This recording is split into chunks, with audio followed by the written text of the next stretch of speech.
liberty or give me death. Freedom is a fragile thing, and it's never more than one generation away from extinction. It's one small step for man. I have a dream. Take a look at what happened. We just heard gunshots. Former president, he's on his feet, but look at him, he's pumping his feet.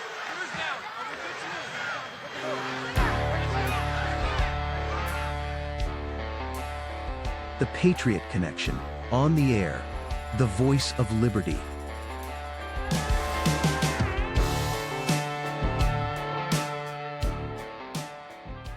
Welcome back to the Patriot Connection on the air.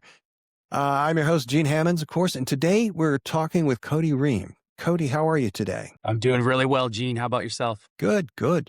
Now, a little background on Cody. I should do a better introduction than that. He's running for the state legislature, the House of Representatives in District 3, lives in Rio Verde foothills, and you've got a young family out there, and you do contracting work, light remodels, home improvement, things of that sort. But you've got other plans for the future, and that's what we want to talk about today. Does that make sense? Sounds good, Gene. Okay. I know that you had an early start in politics, just, well, I don't know if there's politics so much as local government. You had some background, even at a very young age. Can you tell us a little bit about that? Yeah. Most recently was the Rio Verde foothills water issue that we faced coming into 2022 and 23. But my experience dates farther back than that, 2008, 2009, under the Obama administration. The Tea Party was newly formed. I lived in Southwest Colorado. The Obama administration came out with what they called a travel management plan. And for our local area in Dolores, Colorado, they were going to close down about 300 miles of 550 miles of trails in the national forest. Wow. So a group of friends of mine and myself, we're just, freshmen, seniors, or freshmen, junior, and sophomores in high school. We got together and made the local Tea Party aware. We organized a protest and a march from Dolores, from the town, about a mile and a half up the hill to the U.S. Forest Service office where the ranger station was at. We had the local county sheriff in attendance who was supporting us, 2 county commissioners, and it was all organized just by us high school kids. And we made our voices heard. We spoke to the public, and those directors of that area of the National Forest Service sent word back to D.C. saying, we don't think it's a good idea that we close these trails down out here. And they ended their plan, and we won, and trails stayed open, and everyone was happy. And it just opened my eyes to really what a big government can do negatively toward the people that elect them and the bureaucrats that actually, run the tangible parts of the government. So it was just proof that government is the problem. The people were not having any issues with their trailways or their trailheads and their trail systems. What they didn't know is we were a very tight-knit community, people from all walks of life, people from, with very different uses of the forest. And we all knew each other, and we all knew that this wasn't an issue. So we band together, and we won. And so that was really a very early start for me. I think I was a freshman in high school about that time, maybe first part of the sophomore year. To have that experience really just it engaged me, and it kept me engaged until now. And as a very young kid, maybe 10 or 12, born in California, Southern California. We moved out of there when I was 14 to Southwest Colorado, just due to the failed policies of the left and, weak Republicans in the state, not holding their ground and not standing up for what's right. And our, again, a small rural community that I'm from in Southern California was just destroyed. And, the culture was dismantled, and, morals were gone and out the window. Just the experiences that my family had during that time. I was the one, I'm the oldest child, and, just myself and my sister, but I was really pushing my family to get out of there.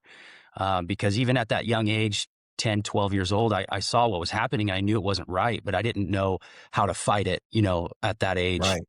And then, in high school, I realized, well, I have a voice, and so does everyone else. And we need to use that to make our government aware that what they're doing is wrong, and we're not going to allow it. And that is such a great story. It's we had some similar things going on here in Arizona. There's a scout camp named after Teddy Roosevelt that's up there. And because the kids can't burn any firewood, they've had to cut down trees as the pine beetles have attacked them and things like that. And it's just stacked like cordwood all over the property. When you don't do forest management, when you put out those little fires that the lightning strikes cause, but they're actually doing the exact opposite than save the forest. But they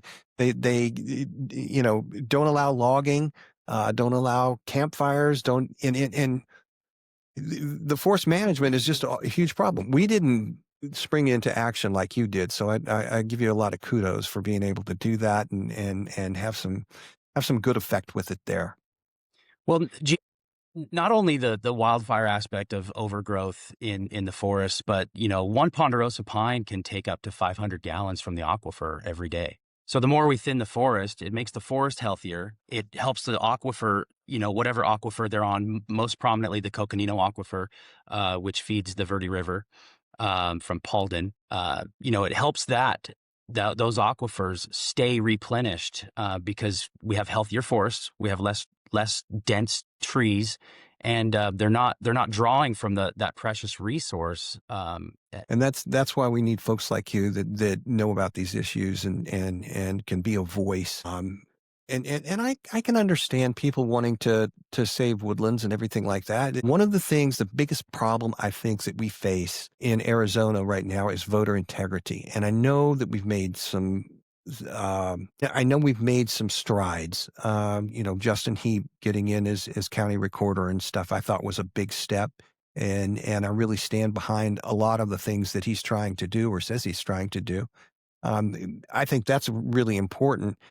But given that, what is the state of our elections right now? I mean, where's the corruption and what do we need to do next to make sure that we're running clean elections? Well, I mean, you say we can't, it's not legal to ballot harvest, but our drop box is really monitored.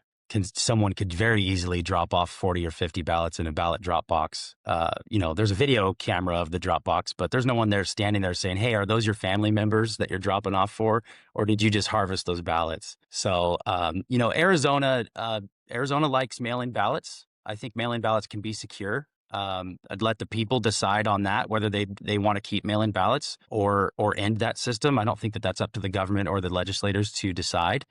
I think the people of Arizona should decide that for themselves. And but where the legislature can step in, and it's already happening, frankly, with Representative Collin and his introduction to the act that he's proposing and has already pre-filed. That is key for our state to get that passed through the House and onto the people to vote on the November ballot next year in 26. And I commit to the people of LD3 and Arizona that if for some reason that voting act does not pass the House or does not pass the ballot measure at the ballot box, I will reintroduce it as legislation when I'm elected to representative of LD3. I believe that Senator Bullock just filed a mirror bill to that in the Senate. Great. And the key to that is having address verification.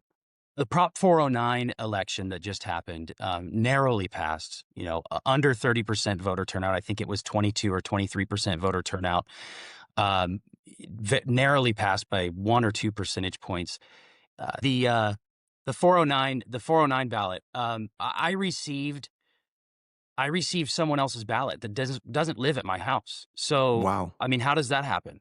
The Secretary of State needs to clean the voter rolls and do address verification. So the address verification part of Representative Collin's resolution is key. It's the most key point that is made in that resolution, and we have to get that. So, I mean, what I did was I wrote return to sender. And I didn't mail it back. I took it down to the recorder's office and handed it to Recorder Heap and said, look, this person does not live at my home. I don't know who this person is, but they're not registered at my address, or they shouldn't be because I don't know this person. And how many times is that happening? So address verification it's really not a encumbrance to the people.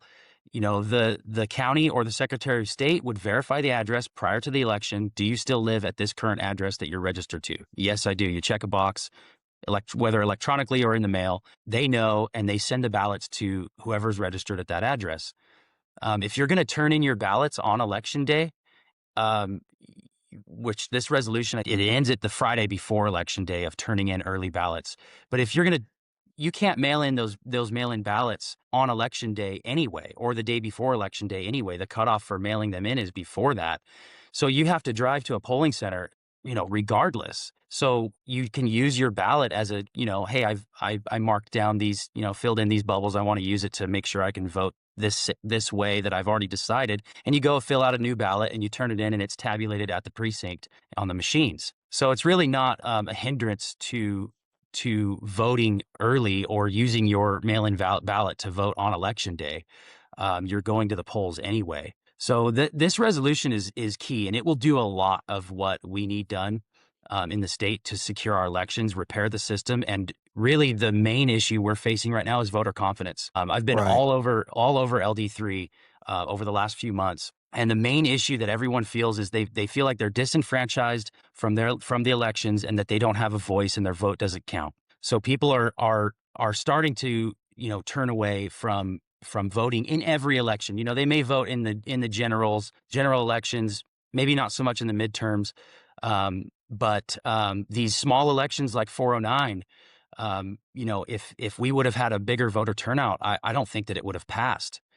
It kind of just seems like it's sprung up on us. And I'm not a proponent of 409 by any means. You know, we went around Rio Verde PC's precinct committeeman and myself contacted over 500 homes in Rio Verde precinct and in Fountain Hills, and left, you know, literature educating voters on what 409 is and recommending a no vote, but obviously allowing them, you know, saying, hey, you know, vote your conscience on this, but this is what this bill does, and it's a tax on our properties that we will be paying for 30 plus years. With Recorder Heap, he broke some records on election day, and that was amazing to see finally. And that should drive confidence of voters up in Maricopa County, seeing that we have a competent and professional recorder actually doing his job. He signature verified all of those ballots within 12 hours. I mean, that's unprecedented. You know, signature verification used to take much longer than that under previous recorders. So I'm really happy to see that. There was some mishaps that happened in that election, you know, with over 2,000 ballots being misplaced. They find them later in the vote center. These kind of things have to stop. And it's always, you know, in Maricopa County that these issues are happening. Maricopa County is by far the largest county in the state, and we should have the proper elections for a county of our size. Absolutely.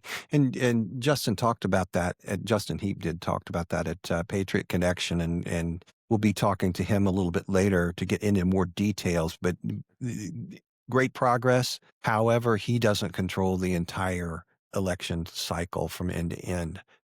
So in his area, and you know, we'll break that down a little bit later.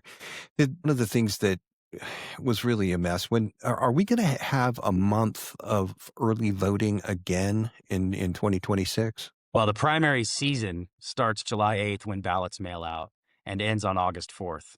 So we'll have about a month of primary season of voting where ballots are, you know, floating around the state for an entire month. Just to touch on that again, the confidence and the security and integrity of our elections, I would like to see precinct tabulation come back to our state, where we know the count of the election at each precinct. And the precinct captain, the one running the vote center at the precinct, knows the tabulation of each election on the ballot before we send it to the county. And if there's a discrepancy between the machines and the hand count, then that bag of ballots can be red tagged with a description of what the issue is.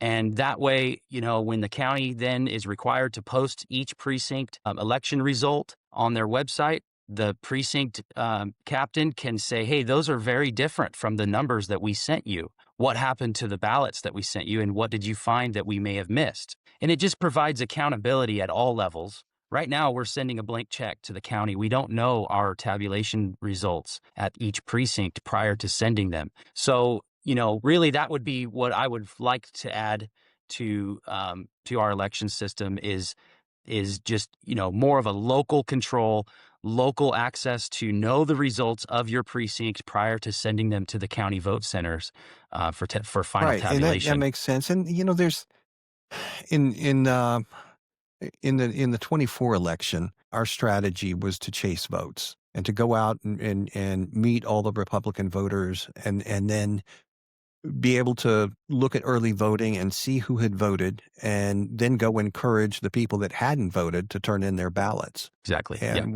we were, the whole concept behind that is there's more Republicans than Democrats in the state. So if we get the Republicans to turn out, we'll do fine. All good and well. And then we got to that month of early voting, and we had been working all summer. And I think I had 1,400 houses in the precinct I was working in. And so we had a month of that early voting to be able to go back and encourage those that hadn't voted to turn in their ballots. Well, no ballots were mailed to this area until the 10th and 11th of the month. So I mean, you got to think about it. You've got 1,200 homes. The average, and people are at work. They're busy. No one answers the door. You've got an average of 1 out of every 6 doors you knock on gets answered, and we have we lost 1/3 of the month that we had to go knock on technically over 5,000 doors, right? And it was just another one of the dirty tricks, and it's just that it happens. And then they said that well, we couldn't. It's the fault of the post office because they can't deliver them all on the same day. Okay, all right, that's fine. But all the women's votes came in on the 9th. So everybody was saying, yeah, my wife got hers, but I didn't get mine. Well, women tend to vote Democrat more than the husbands do, right? Not in this district, but overall. So you can see where that little trickiness came. And then when we got ready to vote on Proposition 409, which was the only thing on the ballot in our legislative district, there was one voting center, Pinnacle Peak and Pima, right? And all the rest of them were further in town. We heard stories of voters coming to the Cave Creek courthouse with their ballots in hand going, wait, we always get to vote here. There's no drop box here, and being turned away, and people saying, well, I'm not going to go all the way down there. Forget it. So it's just, you see these things all the time, and you've got to keep up with them because you clean up one dirty trick and you've got another dirty trick coming right behind it. Yeah, to change the method of a vote, of an election, the style of election that you're running from one election to the other is going to confuse voters, that don't stay up on every little detail of every election. People are busy. They don't have time to sit there and dissect, okay, how are we voting in this? The 409 was essentially a 100% mail-in election. And Right. the turnout was a record low. I mean, 22% turnout. And it's going to affect properties all over Maricopa County. The entirety of Maricopa County's property taxes were increased because of that. One thing regarding that I would like to see and that I would introduce as representative of LD3 is if you're going to promote or propose a ballot or a proposition that's going to negatively affect taxes on personal property, in the increase of taxes on personal property, then there should be over a 50% turnout of voters to be able to pass that. And then there should be a Right. supermajority of votes, maybe 60% approval to get that passed. Property rights and property ownership is the top key fundamental entry into achieving the American dream. And it's becoming increasingly unaffordable for my generation and for the generations younger than me, Gen Z in particular, that, we're tacking on all of these property taxes. When does it end? We have so many hands able to grab, the equity out of our properties. And I don't think that that's morally right. It's not right for our next generation that want to be homeowners and have an ownership in their community and in this country. And, we need to increase the threshold of increasing property taxes. The requirements need to be much higher than just 50% plus one. Right. And there was some other issues. They kept telling us it'll only cost $12 a month per, person. And it's like, okay, how many tens of thousands are we paying in property taxes and sales taxes and other taxes? If it's only $10 per person, then the legislature needs to reallocate $10 per person and pay for it there. If you can go out and you can get the taxpayers to fund you, then that's different than if we could help more people and be more efficient in our use of beds and the systems we're using. The incentives are just off, I think. But anyway, And you've do got you a good really own your idea. property if the government has a right to tax it I know. as they see fit and put these propositions in place? Property ownership should be full. You should own your full property outright. You have your property paid off. I don't think that if you have a personal property, I believe that you should own that property. And the government can find its revenue elsewhere. We have a right to property, and we have property rights, and people should be able to own their properties. And if you're bound to the government, to the state, to the county to continually pay property taxes, in perpetuity, then do you really own your property, or are you just leasing it from the state? Right, right. So let me ask you this question.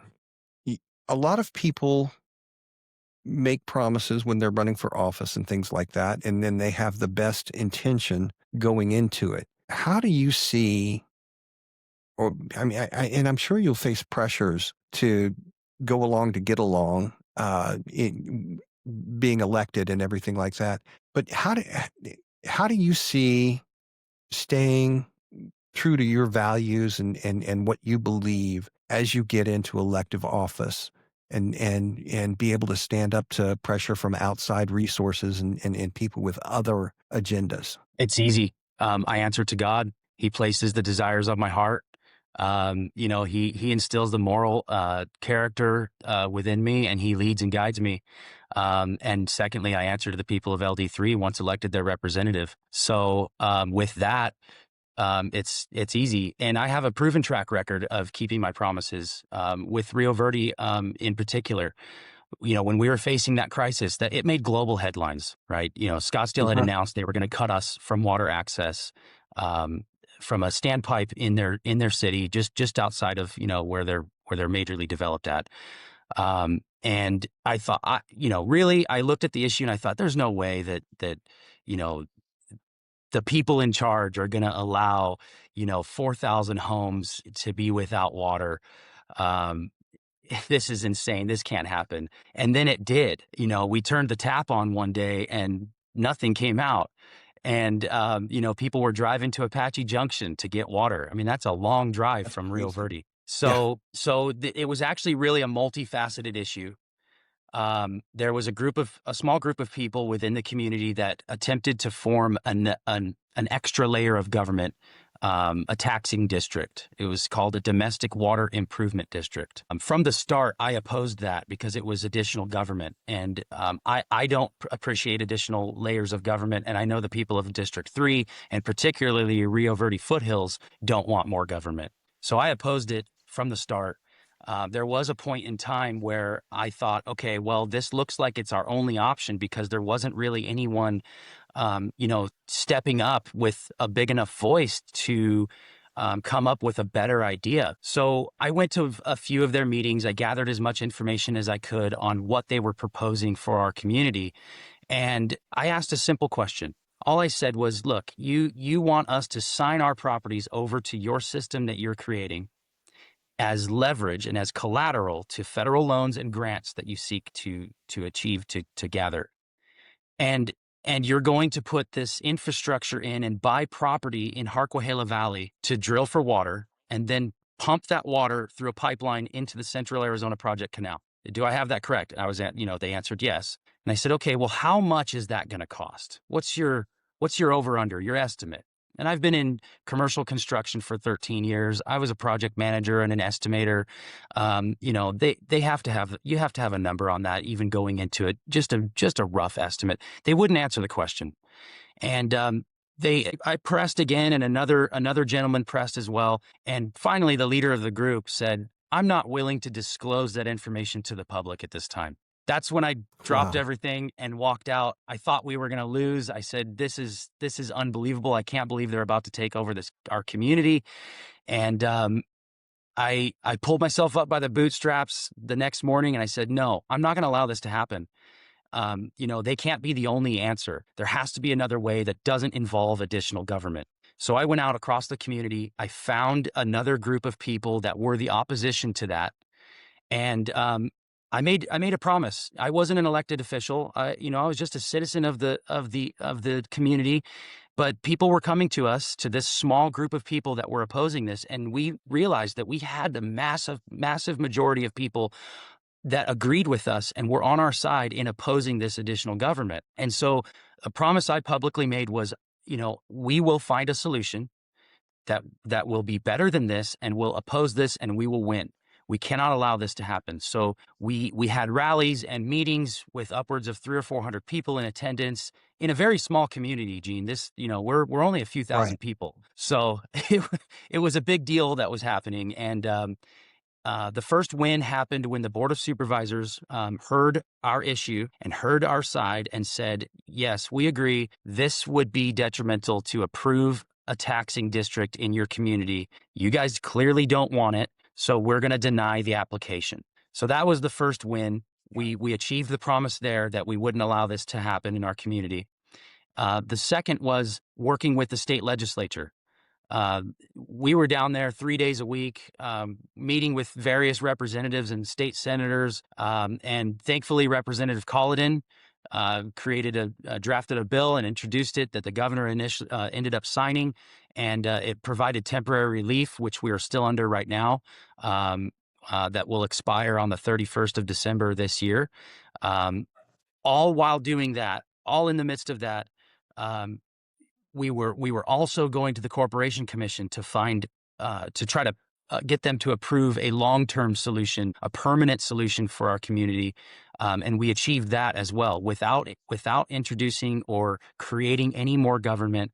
It's a regulated utility. The utility provider is EPCOR. They're very well known in Arizona for providing very good water and very great customer service. The entire Fountain Hills town relies on EPCOR for their water. So we have a big player that's going to serve us with water starting January 1st, 26. And it was just win after win in that battle.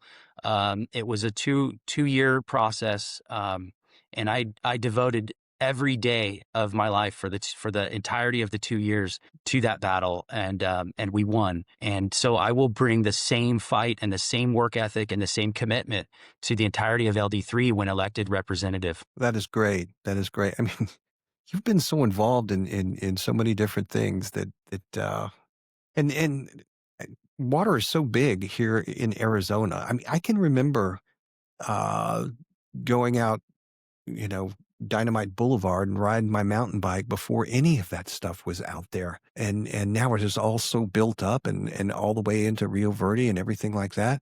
It's really grown a lot, and growth like that takes people with a little bit of vision and so we're not just passing more layers and more layers of government.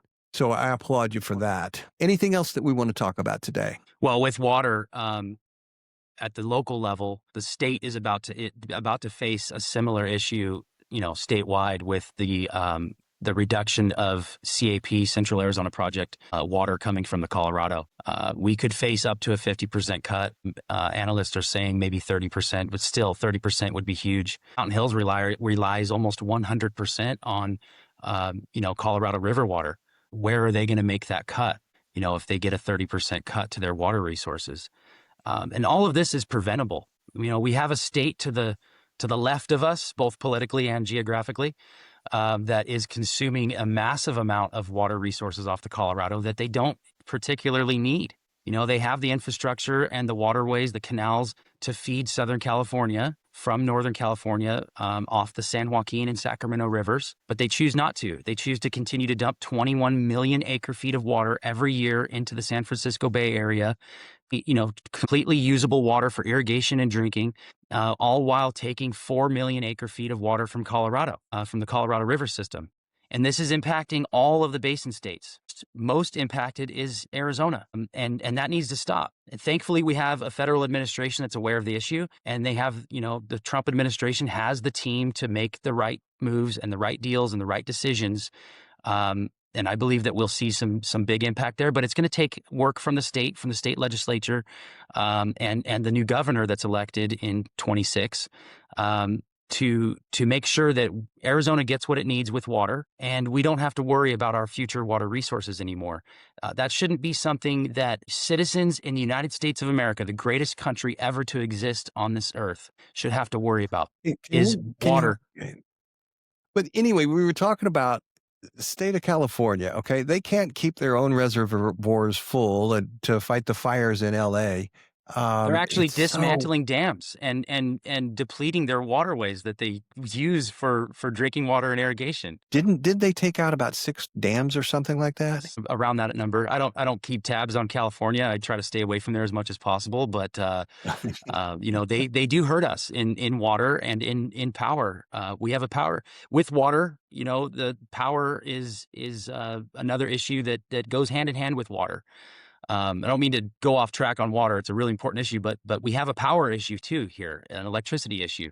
We're putting more demand on the system, and we're reducing the amount of supply. So basic economics 101 says that the supply cost will go up as the supply decreases and the demand increases. And there's a lot of people that are very intelligent, all in charge of this. They know what they're doing. They're perpetuating the Green New Deal, the Green New Scam, and it's going to drive up electricity rates. And what did President Obama say? He started the movement on this. Your utility rates will necessarily skyrocket, and we have people in Arizona right now that are continuing that vision of the former president. It's completely insane. We need to bring more power generation facilities online, and power generation facilities that can desalinate water. And there are companies that have these already approved, federally approved, and they're working with the Tennessee Valley Authority on 55 megawatt and 77 megawatt micronuclear facilities that can generate an amazing amount of power, desalinate brackish salinated water, and produce a transportable, stable hydrogen. So why is Arizona not jumping on that? We need to jump on that and get that in our state, and we can be a mass exporter of hydrogen to other states that also need power. And our state can get an amazing amount, an intense amount of revenue from that. We need to be on that now. Otherwise, we're going to face brownouts. We're going to face blackouts. It's coming. I could not believe when Texas had power issues because they had converted so much to solar and wind. And when they had that big freeze and it froze all the wind turbines and everything like that. I mean, the energy capital of the world, you just don't anticipate you're going to have power issues like that in a state like Texas. And you mentioned that we're reducing the supply here. What is that about? Are we taking plants offline? Well, the Cholla coal plant was going to be taken offline. I think that's been halted by the Trump administration, which is amazing.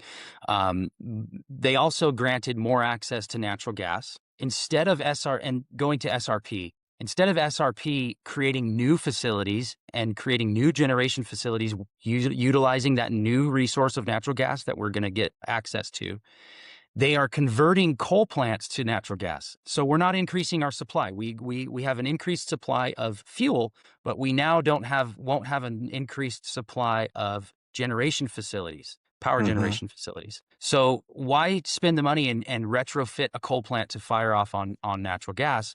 We need to be building new generation facilities, keeping all of the ones that we have online until we have enough of nuclear and natural gas that we may be able to take the coal offline. I'm not for taking coal offline. If SRP runs themselves, if they need to take that offline, so be it. But you need to bring up more than you're taking offline. You need to bring more power online than you're removing, because the demand is increasing. We're putting more cars on the road that run on electricity. More homes are being built.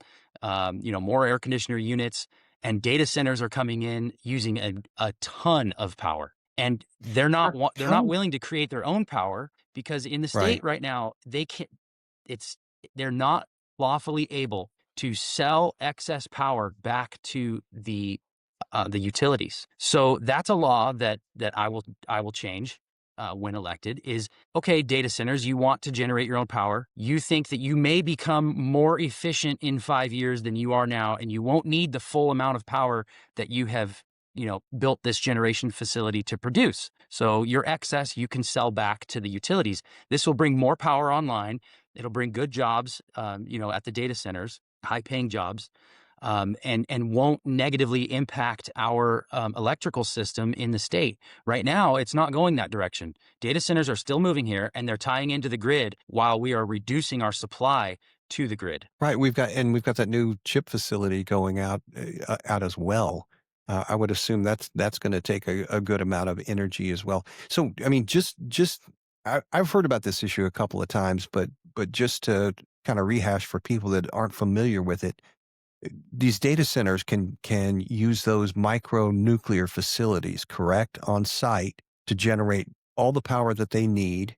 Right now, AI is a very power hungry technology, and it takes a tremendous amount of electricity. With all things technology, we're always better, cheaper, faster going along, and they expect that in the future they won't need that amount of electricity. So if they were able to sell the power back to the grid, then that would pay for these micro nuclear facilities, and I would assume that getting the financing for those projects going in is pretty well dependent upon the long-term viability of the operation. So we're throwing a wrench in their gears, so to speak, as they try to come here and create clean jobs and everything like that.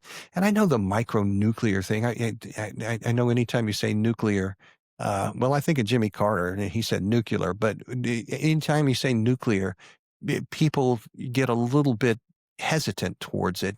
But the technology's come a long, long way since the no nukes platform started in 3 decades ago, something. But so it's clean, it's safe, it's the future, and that type of thing, and we do need the legal support to these manufacturers. It's the manufacturing of the future. Yeah, we need the legal framework. It's the micronuclear is well contained. It's not your traditional Palo Verde nuclear power plant. They're very safe. They're tested. They're proven. This isn't a technology that hasn't been used elsewhere. So when Arizona brings it in and puts them online, it will be well tested. It's good. That's great. It's so interesting because I have just really gotten active in Republican politics in the last 6 to 8 months, and there's so many of these things that you don't know about. I heard this guy, Williamson's Law. He says, everything is simple if you don't know a darn thing about it. He didn't say darn, but things do look very simple, and you just need to read the posts on X for 10 minutes to see everybody thinks they've got the answer to everything. But as you dig into these, as you have, you find out there are some good solutions out there, and we need ways to get those implemented. So again, kudos to you for taking the time to learn all of this type of thing. Oh, well, thank you. It's really, the people of this District 3 and of Arizona deserve good representation, as they have had over the past years with Representative Chaplik and Representative Colladin. I align completely with them, and they will be getting the same representation by electing me as their next representative. And it's going to be a big job, a big battle, but I'm well equipped for it. And it's not my first race. I ran for Cave Creek School Board in 24. We got within less than 2% of winning that race, and it was all incumbents that we were facing. That's, we didn't win, but it's still a good achievement that we were able to get that close. It was 1.83% to beating one of the incumbents and achieving a seat on that board, and with being elected PC. I was elected PC precinct committeeman out of the Rio Verde precinct for Legislative District 3 in 24. I was appointed, I think, early in 22, February of 22, and then ran for election in 24.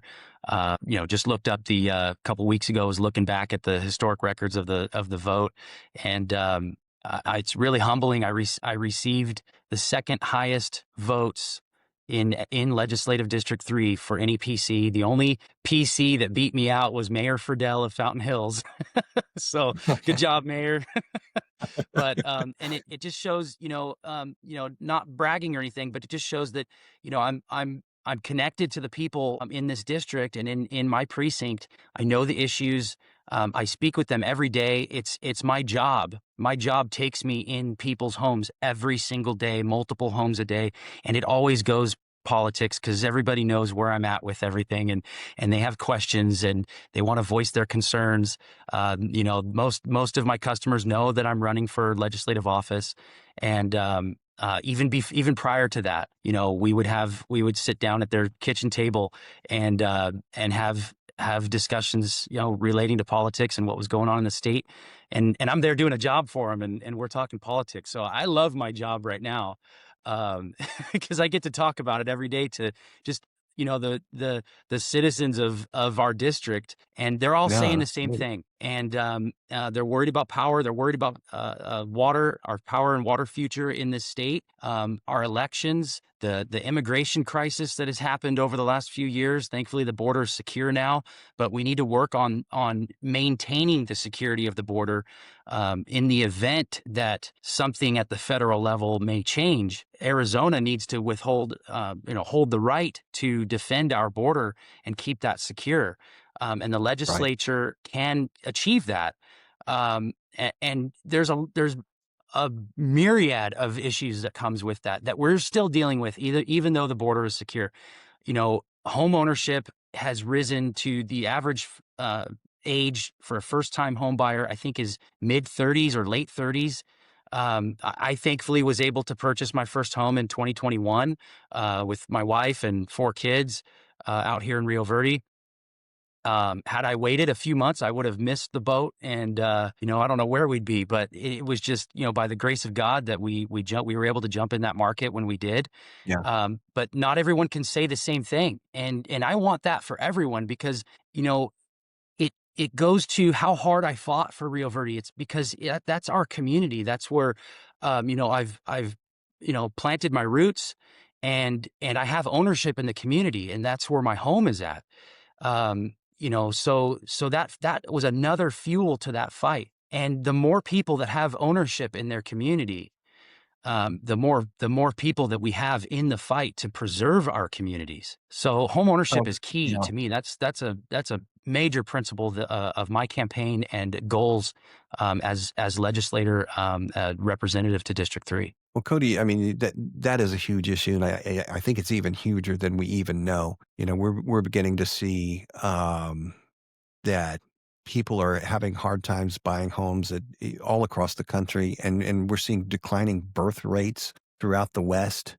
That includes Europe and the United States, and there's some things that are fundamentally off somewhere in our underlying structure that really need to be attended to, and I think homeownership is one of them. I don't think it's a cause. I think it's an effect of what the real problems are. But we definitely need some course correction.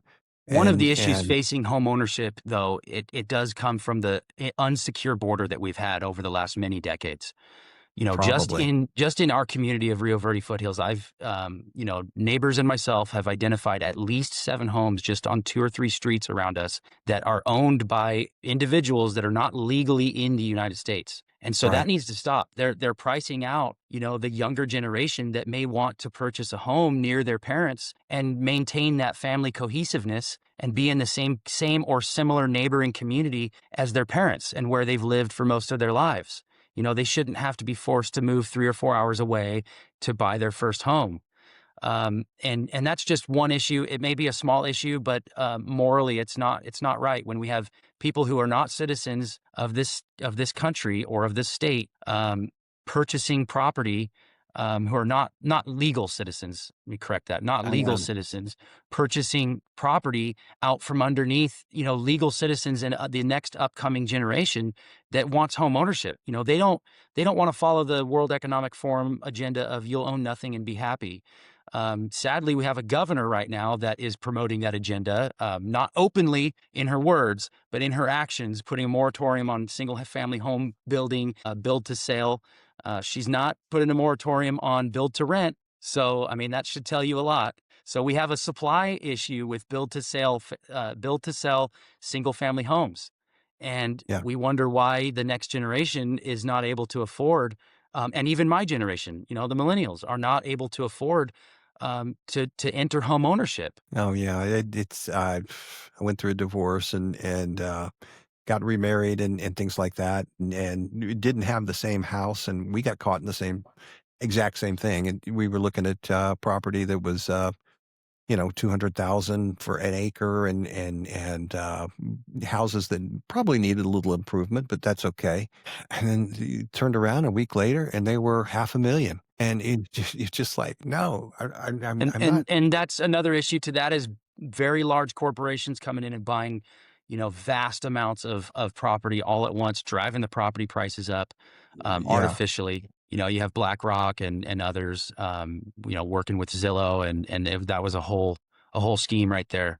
And that they really hammered on Arizona during that time. That's I think we're talking about 2020 till about 2023. Yeah, and as they said in my church the other day, if this is your first time here, we'd love to meet you and find out what city in California you came from. And we laughed at our brothers and sisters in California because, things were so screwy over there. And now they've all come over here. And it's like, wait, we didn't see that coming. So anyway, and we love all people. I make jokes. It's funny. Your team, my team, everything like that. But, I'm a big individualist rather than a collectivist. So. Well, listen. And I think that most people from California have learned that, their prior voting habits are maybe what caused the dismantling of their communities and their state. They're coming here in record numbers, registering as Republican. We can hope so. So, the Republican count in California is decreasing while the Republican count in Arizona is increasing. So I think we're making good strides there. I hope so. All right, Cody. Well, that's great. I appreciate it. You know what? It's like you're a hometown fighter from forever, and you're going to keep doing this. I have a feeling, regardless of how. But I wish you the best of luck in the upcoming election, and invite all of our listeners to support you. Would you mind if I make a quick plug, Gene? Sure, you've earned it. All right. We're really close on our signature count to be able to announce that we're on the ballot. If you're out there and you haven't signed our petition, you can go to my website. It's reimforaz.com, all spelled out, all letters, no numbers, reimforaz.com. There's a link there that you can click. It'll take you to the Secretary of State's website where you can sign our petition online, or watch out for the next event that we'll be at, and you can sign it in person. Yeah, that online signing is kind of cool because you can sign for several races at the same time. All right. Thank you so much. Have a great day, and we will be in touch soon. Thank you. Thank you for your time. Thanks for having me. Thanks for listening to the latest episode of the Patriot Connection on the Air. Don't forget to hit subscribe and like us wherever you get podcasts or our YouTube channel. Join us again next week for another episode of the Patriot Connection on the Air.